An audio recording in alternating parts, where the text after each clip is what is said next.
은퇴하고 뭐 할 거냐고요? 1. 나를 위한 노동. 2. 봉사. 3. 글쓰기. 4. 영어 공부. 5. 나를 위한 삶.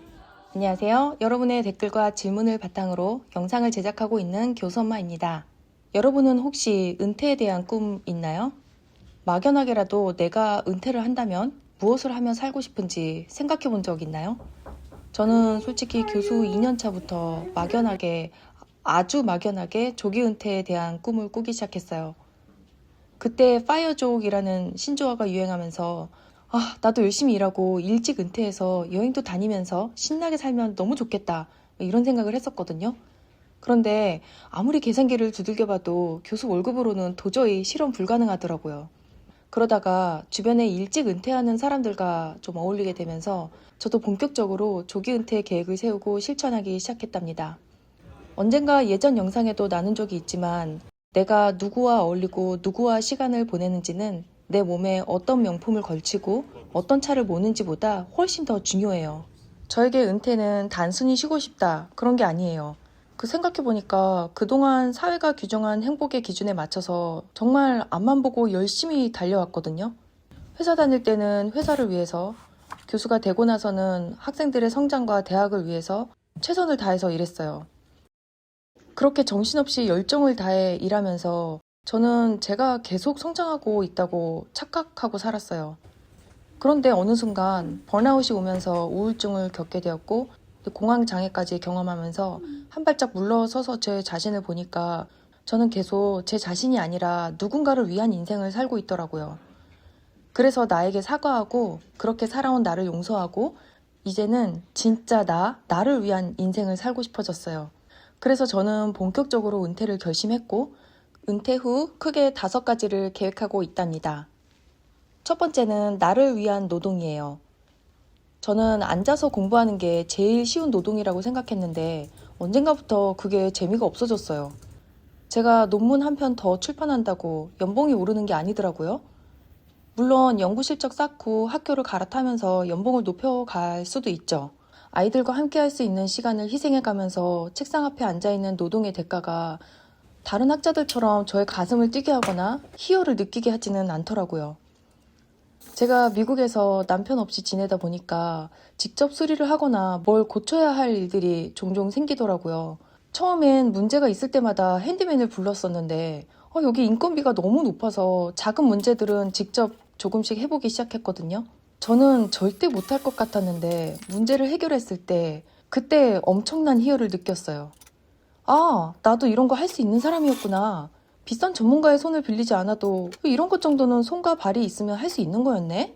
장난감 레고를 조립할 수준이면 이 정도쯤은 우리 아이들도 할 수 있겠네? 싶더라고요. 차츰 공간을 수리하고 디자인하고 또 빈 공간을 스테이징하는 일에서 굉장히 큰 힐링을 얻기 시작했어요. 그래서 파일럿 스터디로 에어비앤비를 운영해봤어요. 무너져가는 집을 직접 수리하고 타겟층 게스트에게 매력적으로 어필하게 꾸미고 내가 꾸민 공간에 게스트를 호스트하면서 소소한 수익을 내는 일. 이게 제가 진짜 즐기는 일이라는 것을 알게 됐어요. 이제라도 찾게 돼서 정말 행복해요. 제가 연구실에만 처박혀서 현실에 안주하고 조기 은퇴에 대한 상상만 하고 있었다면 이렇게 진짜 즐길 수 있는 일은 찾지 못했을 거예요. 아무것도 하지 않으면 아무 일도 일어나지 않잖아요. 여러분도 무언가 시도해보고 싶은 게 있다면 그냥 한번 질러보세요. 저처럼 의외의 노동이 힐링과 인컴으로 이어가게 될지 해보지 않으면 모르는 거니까요. 두 번째는 꾸준한 봉사활동이에요. 저는 배운 만큼 사회에 환원하는 것이 지식인의 의무라고 생각하거든요. 부의 가치는 우리가 갖고 있는 순자산의 크기가 아니라 누군가에게 베풀 수 있는 여유, 그 여유에 있다고 믿어요. 제가 생각하는 부자는 나눌 수 있는 마음과 금전적, 시간적 여유에 조화해요. 지식은 모르는 사람들과 나누는 것, 재산은 부족한 사람들에게 베푸는 것, 기회는 필요한 사람들에게 주는 희망, 사랑은 대가를 바라지 않고 주는 것이라고 나에게 솔직해질 용기 57페이지에 적었습니다. 아직도 이 책을 읽어보지 못하신 분은 지금 당장 나에게 솔직해질 용기를 검색해서 주문해주세요. 세 번째는 글쓰기예요. 제가 유학생 때부터 은퇴 시점을 앞당기게 되기까지의 경험에서 배우게 된 것들을 담을 거예요. 저와 비슷한 길을 걷는 후배님들에게, 미국에서 직장을 찾고 정착하고 싶은 분들에게, 사람들에게 치이고 사회생활에 지친 분들에게 저의 진솔한 경험이 실질적인 도움이 되도록 적을 거예요. 도움이 되도록 쓸 거니까 여러분 기대해 주세요. 네 번째는 영어 공부예요. 영어 공부? 아이, 미국에서 노랑머리 학생들 가르치는 교수가 왜 영어 공부를 해? 뭐야, 그동안 콩글리시로 강의했던 거야? 아이, 그 나이에 영어 공부한다고 되겠어? 요즘에 동시통역이 얼마나 잘 되는데. 뭐하러 썩은 머리 휘어잡고 그 고생을 해? 아마 저처럼 유학생으로 시작해서 박사학위까지 받으신 분들은 공감하실 거예요. 언어에도 저마다의 결과 맥락이 있잖아요. 내 전공 분야나 강의실에서 쓰는 영어는 손에 익은 도구처럼 자신이 있는데, 솔직히 저는 뉴스나 드라마 속에 흐르는 생생한 삶의 언어들은 여전히 좀 낯설게 다가올 때가 있거든요.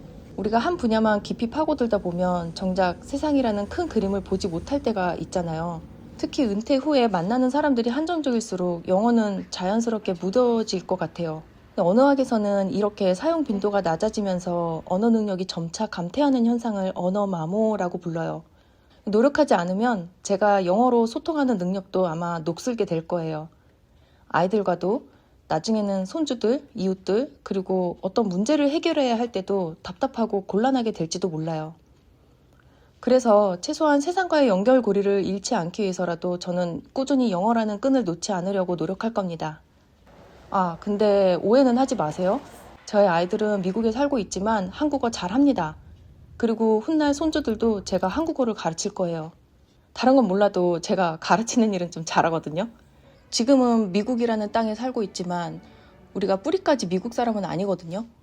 아이들에게 한국어를 물려주는 게 저는 아이덴티티를 지키는 가장 중요한 의무라고 생각해요. 저는 은퇴해도 그 의무를 다할 거예요. 마지막 5번째는 첫째, 둘째, 셋째, 넷째 이 모든 계획을 아우르는 핵심이기도 해요. 바로 나를 위한 인생을 사는 거예요.